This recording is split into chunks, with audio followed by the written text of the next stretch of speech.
Good day mga ka-Lods, meron naman tayong order galing kay Mama Del from Santa Cruz, Davao del Sur.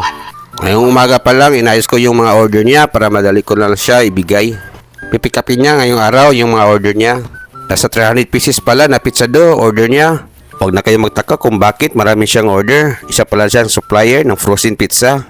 Dito na pala siya nag-angkat sa akin ng pizza dough para less hassle na sa kanya. Medyo matrabaho talaga pag gumawa ng pizza dough. Oo nga pala, nalimutan ko sabihin, ako pala si Kuya Bobert, isang pizza dough business supplier dito sa Davao City. Hindi lang pizza dough binibenta ko, meron din ako mga frozen kagaya ng pepperoni, chicken ham at marami pang iba. After 1 hour pala, dumating na pala yung sasakyan ni Mama Del.